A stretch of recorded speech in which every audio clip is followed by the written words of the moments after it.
Hay incertidumbre en torno al destino de la reforma laboral. La Comisión del Trabajo en la Cámara de Diputados se reunirá este lunes. Senadores plantean iniciativa para que se actualice el estímulo fiscal a la industria del cine, ya que no ha cambiado desde 2008. Y como cada semana, la información confidencial del Congreso con Garganta Profunda. Acompáñenos.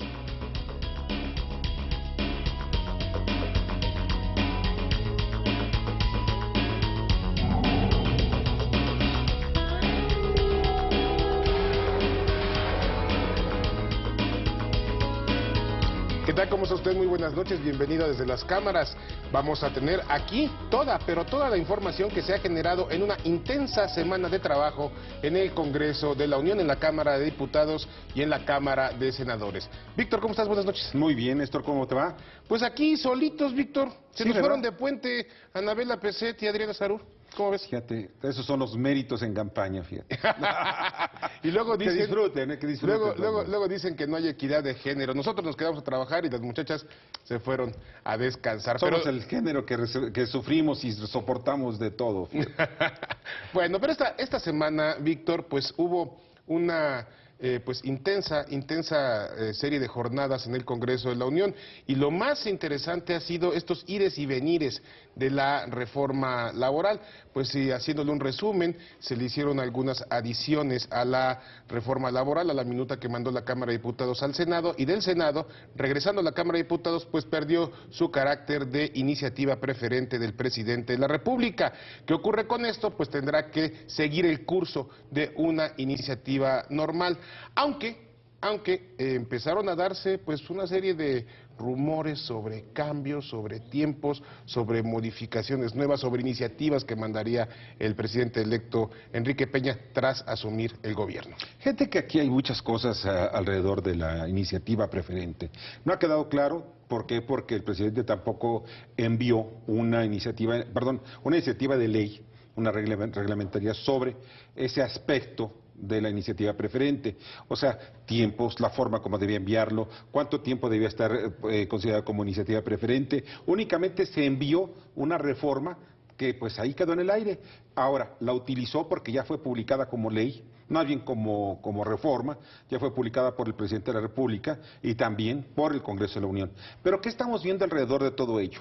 El fondo no es la ley preferente o la iniciativa preferente, sino está en juego precisamente la ley laboral. Todos los puntos que están ahí. Ya me pregunto, oye, el partido del presidente de la República es el Partido de Acción Nacional. En el Senado de la República, si hubiera querido el Senado o los panistas dejar la ley como el presidente la mandó, lo que hace únicamente lo recibe en la Cámara de Senadores y la envía únicamente ya aprobada, sin meterle mano. De esa manera queda y va a quedar la reforma a la ley laboral. ¿Qué fue lo que pasó? La reforma, el Senado la manda otra vez a la Cámara de Diputados y le quita absolutamente todo, cuando ya también el PRI había telegrafiado de que esa ley podía quitársele lo preferente. Ante esa situación, ¿qué es lo que son? Son asuntos de estructura, de logística legislativa. Se volvió un tema de filigrana legislativa por el hecho de que primero, bueno, pues la parte del apartado de democracia y transparencia sindical, se le quitó la reforma laboral en la Cámara de Diputados. Llega al Senado, se le vuelve a agregar, pero además entra el famoso el artículo 388 bis, que pues prácticamente, y coincido con la valoración que hizo Mario Fabio Beltrones del tema, pues ponía a subastas y generaba una gran incertidumbre en términos de lo que sería la definición de los contratos colectivos de trabajo. Prácticamente podría haber varios sindicatos en una misma empresa y pues el que hiciera el contrato colectivo más favorable podría quedarse con la titularidad de ese contrato, pero además si la empresa no lo aceptaba podría emplazar a huelga inmediatamente. O sea, generaba una complicación en términos de estabilidad laboral. Tache por ese artículo. Porque dejas maniatado también al empresario. Yo ya negocié con este sindicato, saben que todos los sindicatos, mira, puedo tener una empresa, 2, 3, o los que sean necesarios, sindicatos, o sea, de trabajadores. Pero en ese momento voy a negociar con uno por uno, generalmente. Esa es la estructura que se maneja para la negociación sindical, de contrato colectivo. Pero cuando ya tienes con el sindicato ya tienes ya negociado, llega el sindicato B, y te puede poner otras prestaciones más. Si no, nos vamos a la huelga. Llega el C, después de que ya le arreglaste con A y B, y viene el C y te las cambia. Entonces, esta situación es un caos completo en donde los afectados, pues primero son la empresa. Y si se cierra la empresa o se va a huelga, pues los trabajadores. Y no va a pasar. Y explicaban en la Cámara de Diputados que este tema de la iniciativa preferente era, bueno, digamos, algo así como un melón completito. Si el melón completito iba a la Cámara de Diputados y no se le agregaba nada a los articulados, pues podría seguir siendo considerado iniciativa preferente. Pero cuando se agrega este artículo 388 bis, pierde el carácter de iniciativa preferente. Pero aquí también hay una cosa que se volvió interesante, que es Emilio Gamboa, en una entrevista de banqueta, suelta que el presidente electo, Enrique Peña Nieto, podría mandar ya, asumiendo funciones, su propia iniciativa de reforma laboral, y entonces eso arma la rebambaramba, Víctor. Sí, porque de alguna manera, oye, está por la Cámara de Diputados, están negociando y discutiendo precisamente esa reforma laboral, y cuando llega otra y te mandan una señal distinta, pues dices, bueno, ¿qué vamos a hacer al final de cuentas? Porque esto, dices, implica muchas cosas. En el momento en que Enrique Peña Nieto mande una iniciativa de reforma laboral, la otra tendría que también ser discutida.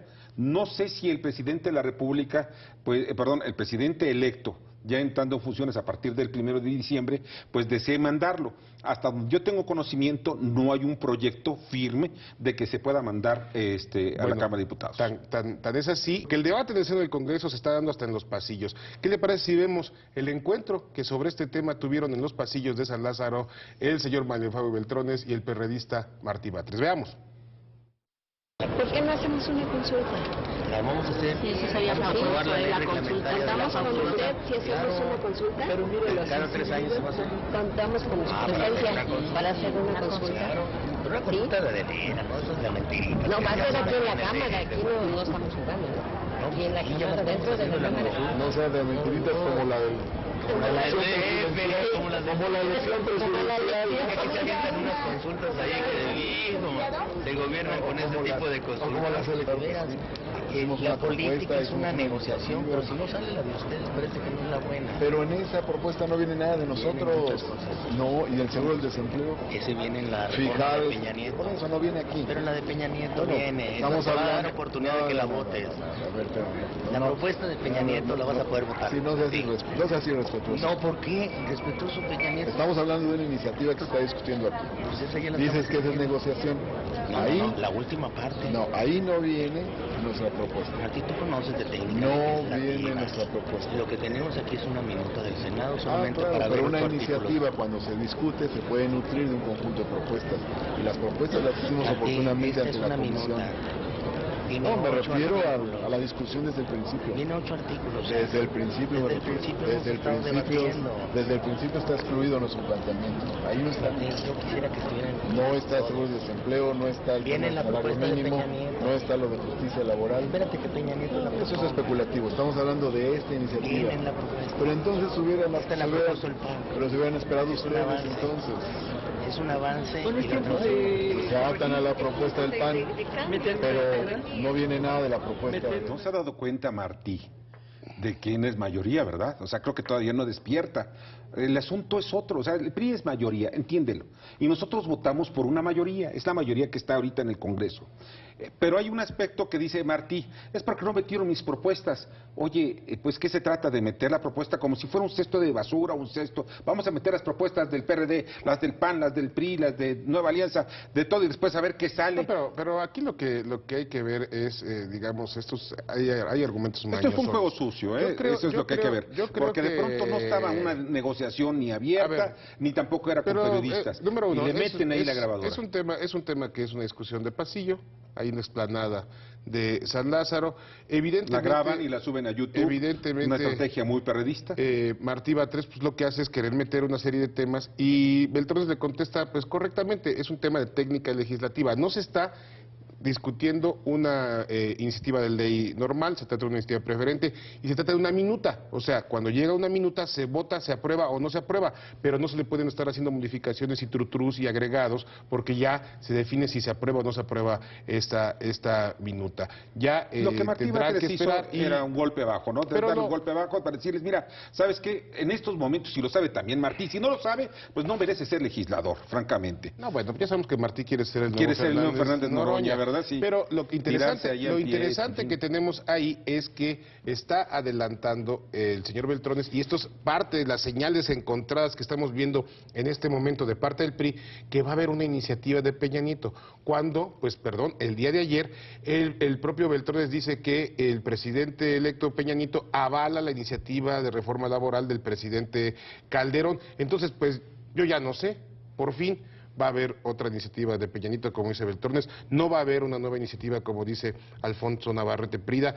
Bueno, ¿de qué se va a tratar? Aquí el tema es cómo están cruzadas las señales y cómo están empezando a pelar los cables dentro del propio PRI, ¿eh? Porque ahí está lo interesante, es el problema, ¿no? porque debe haber, por lo menos, unificación de criterios, tanto del Senado como la Cámara de Diputados, como el equipo de transición, que eso es muy importante, porque de lo contrario, ¿sabes qué? Como tú dices, quedamos todos confundidos, necesitamos claridad en esto. Al final de cuentas, como es un partido mayoritario dentro de la Cámara de Diputados, pues necesitamos que cuando menos en ese partido pues haya congruencia. Pues vamos a ver qué pasa. No vaya a ser que, como nos adelanta Garganta Profunda, se vaya hasta otros meses este tema de la reforma laboral. Vamos a ver la información confidencial del Congreso con Garganta Profunda.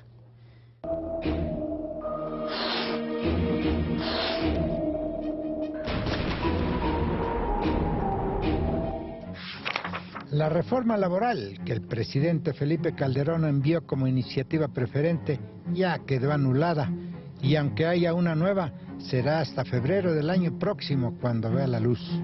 Es que a los senadores del PAN, que coordina Ernesto Cordero Arroyo, fueron chamaqueados por sus colegas del PRD, sobre todo por Dolores Padierna, Alejandra Barrales y Alejandro Encinas, que recibieron la instrucción de Andrés Manuel López Obrador de boicotear esta reforma. La minuta de la reforma ya forma parte de los pendientes que tiene en sus archivos la Comisión del Trabajo y Previsión Social, que preside el diputado priista Carlos Aceves del Olmo, quien programará la discusión del documento de acuerdo a sus prioridades. En esas condiciones, no sería posible que en este periodo ordinario de sesiones vuelva a ser presentado ante el Pleno de los Diputados, por lo que se programa para verla en un periodo de sesiones de febrero a abril, pero del año próximo.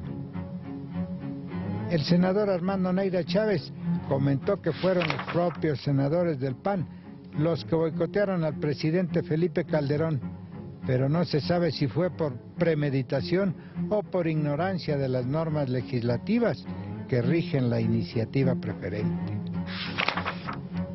No obstante, este error de los senadores del PAN no tendrá consecuencias, pues el presidente Felipe Calderón no puede aplicar sanciones en vista de que su mandato termina en poco menos de un mes y se irá sin que se haya aprobado por lo menos una de las iniciativas preferentes que envió al Poder Legislativo.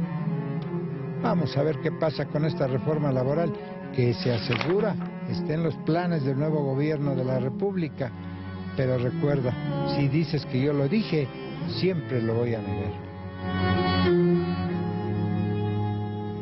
Pues ahí está lo que nos dice Garganta Profunda. Víctor, se puede ir hasta febrero con una nueva iniciativa del presidente ya en funciones, Enrique Peña Nieto.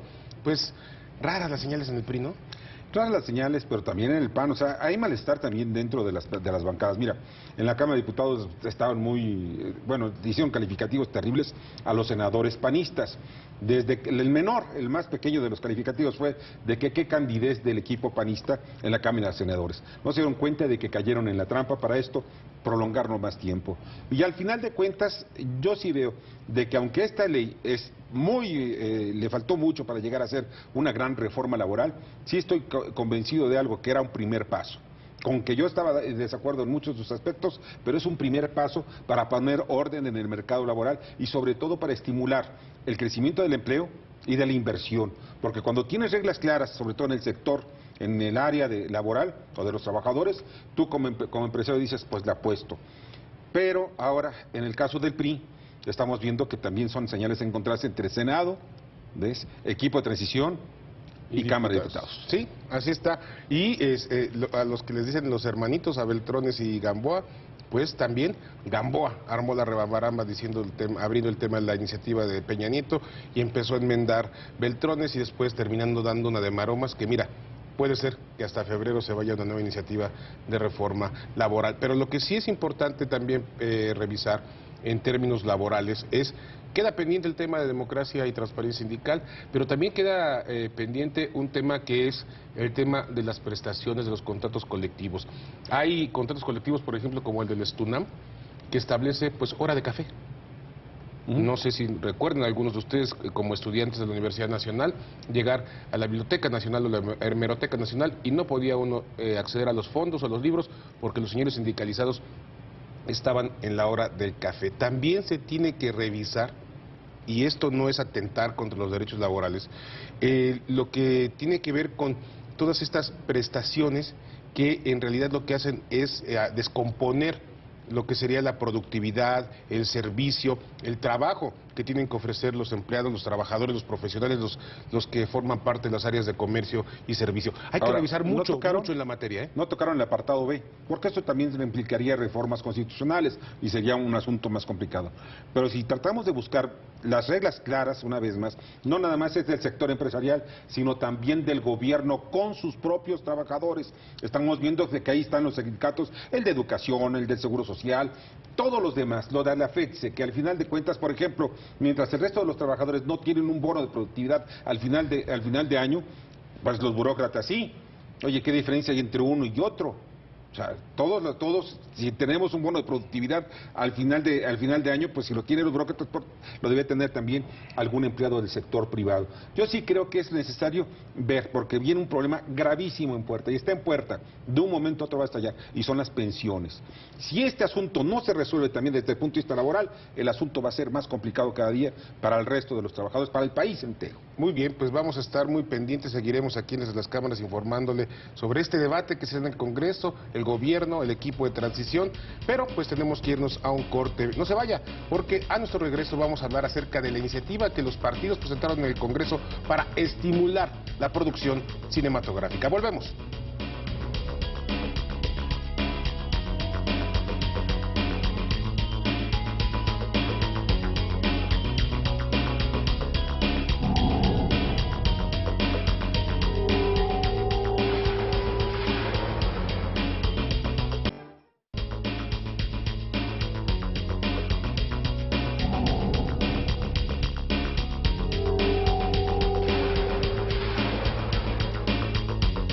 Continuamos desde las cámaras y pues ahora hay un tema pues importante y definitivamente que pues pone los pelos de punta. Y pues Néstor, yo creo que esto es uno de los temas que están empezando, están creciendo y pueden llegar a ser uno de los grandes escándalos, pues no solamente del sexenio, sino yo creo que de principios de esta década. Y fíjate que se trata de Luis Telles, el presidente de la Bolsa Mexicana de Valores, se ve involucrado como consejero de la empresa Sempra, que es una empresa de energía con sede en Estados Unidos, ligada pues a otros intereses internacionales muy poderosos, en donde tiene intereses en el área de electricidad, gas, en fin, todo lo que tenga que ver con energéticos. El caso es de que es acusado en México por la Procuraduría Fiscal de la Federación de varios delitos, y delitos por varias decenas, centenas de millones de dólares, y por triangulaciones, fraude cometido precisamente en la aparente venta de energéticos o de electricidad en México, y que al final de cuentas no se realizó. Y otro de los aspectos importantes que yo pienso que esto va a reventar en muy poco tiempo es que Luis Telles, pues por un lado, siendo presidente de la Bolsa Mexicana de Valores, y por otro, siendo también consejero de Sempra International, y en México, donde es director, pues uno de los Ruiz Sacristán, pues estamos viendo Carlos Ruiz Sacristán, ex secretario de Comunicaciones y Transportes, precisamente con Ernesto Zedillo.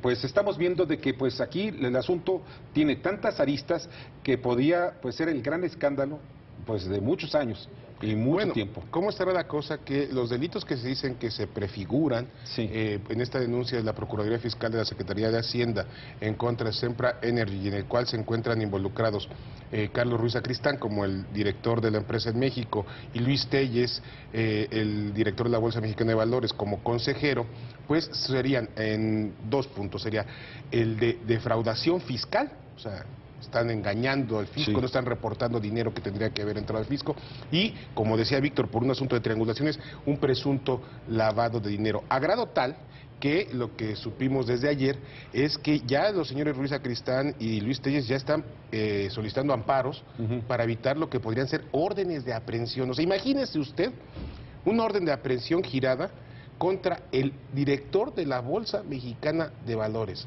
y contra el exsecretario de Comunicaciones y Transportes. Como dice Víctor, sin duda se prefigura un escandalazo de proporciones gigantescas. Pero además, mire, yo le quiero contar un poco lo que es Sempra Energy en México. En Ensenada se montó una regasificadora. ¿Qué es esto? Pues los señores de Sempra traen desde Asia gas congelado y después lo descongelan y lo distribuyen, y ese gas que llega a México vía Ensenada, pues se le vende a la Comisión Federal de Electricidad, se le vende a Pemex, pero pues resulta que es un gran negocio, porque ese gas surte y genera la tercera parte de la electricidad del sur de los Estados Unidos. ¿Pero qué ocurre? Pues resulta que los señores de Sempra hicieron negocito con el exgobernador de Baja California, el señor Elorduy, y pues despojaron de terrenos a algunas personas allí en la zona de Ensenada. Se montaron en esa zona de Ensenada, y ¿qué cree? Pues resulta que si hubiera una conflagración, un siniestro, pues 1/3 de la zona sur de la ciudad de Ensenada quedaría devastada. ¿Y por qué se instaló ahí por Ensenada? Pues resulta que ninguna ciudad del Pacífico de los Estados Unidos quiso aceptar una empresa que tuviera ese alto grado de explosividad y riesgo en sus costas. ¿Dónde se instaló? En México, donde todo se puede. Ensenada, fíjate que hay que ver muy bien esto. Fue un gran negocio, fue un negocio de más o menos 2.800 millones de dólares, en los cuales esto es una concesión que otorgó la administración de aquel entonces de Ernesto Zedillo Ponce de León. A finales, ya casi terminando el sexenio de Ernesto Zedillo, se da esta concesión. La concesión en sí implica muchos riesgos, pero ¿sabes qué? Aquí hay mucha gente involucrada. Están directivos de Sempra. Luis Telles es consejero de Sempra en Estados Unidos, está también involucrados otras empresas pues que están alrededor, y sobre todo lo más grave, de que pues la Subprocuraduría Fiscal Federal de Investigaciones a cargo de Ramón Ignacio Cabrera de León, pues ya dio curso a esta averiguación, y dentro de poco estaremos viendo incluso que se van a girar las órdenes de aprehensión. Ojo, el presidente de la Bolsa Mexicana de Valores, y esto tiene implicaciones terribles, la bolsa se encuentra en un riesgo importante, o sea, deben tener mucho cuidado lo que pueda pasar en los próximos días, pero mi pregunta es, ¿los accionistas de la bolsa no se dieron cuenta de quién estaban contratando? Mi pregunta es esa nada más. ¡Auch! Como sí, ¡auch! Pero bueno, ¿qué le parece? Vamos a hablar de cosas mucho más amables que este escandalazo que tiene que ver con Sempra, Ruiz Sacristán y Telles. Mire, resulta que los senadores del PRI, el PAN, el PRD y el PT presentaron una iniciativa para que haya estímulos fiscales para la producción, distribución y exhibición de cine mexicano. ¿De qué se trata? Se trata de una reforma al artículo 226 de la Ley del Impuesto sobre la Renta para que se le asignen 650 millones por cada ejercicio fiscal a este estímulo de la producción cinematográfica, y que pues por cada producción haya un apoyo de 30 millones de pesotes para las películas mexicanas. Y bueno, pues esto significaría que tendría, pues no sé, que ver con películas como se llaman telehomes, videohomes, podría ser para películas largometraje, para animaciones, para todo animaciones, para todo esto. Tenemos una nota, ¿verdad, Víctor? Sí, ya hay una nota, vamos a verla.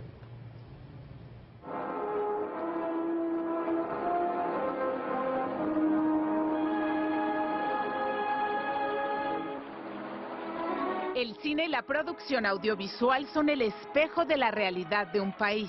Fue el primer medio de expresión audiovisual que nos permitió soñar en imágenes en movimiento.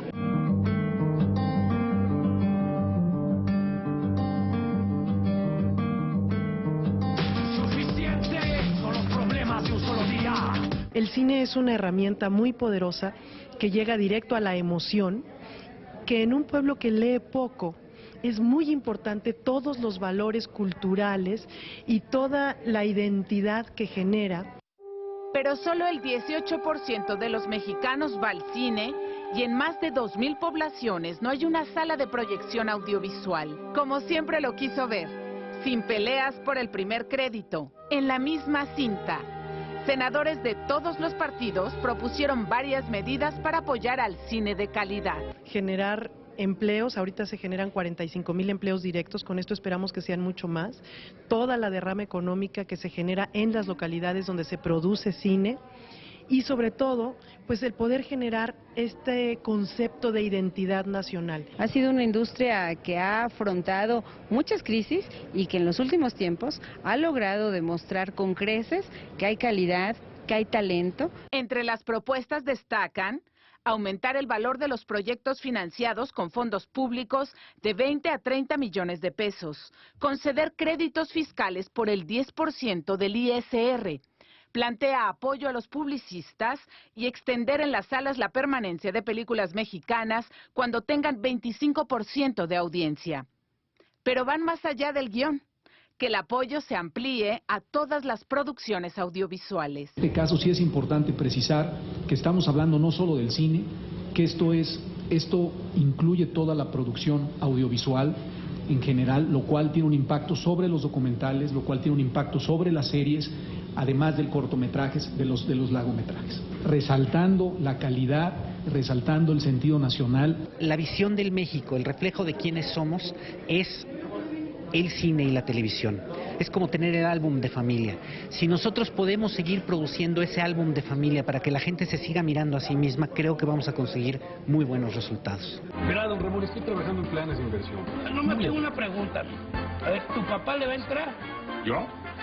No lo sé. Claro. Producción audiovisual en general y a todos los productores de México. Así que, si lo permiten, esa es la propuesta que quisiera hacer.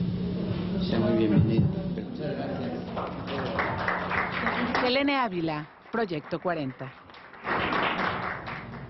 ¿Qué te parece, Vic? Pues definitivamente muy importante. Te voy a decir que en todas partes del mundo, la mayoría de los países, en Estados Unidos, en México y en Europa, se dan estímulos fiscales a la producción cinematográfica. ¿Por qué? Porque es una de las bellas artes al final de cuentas.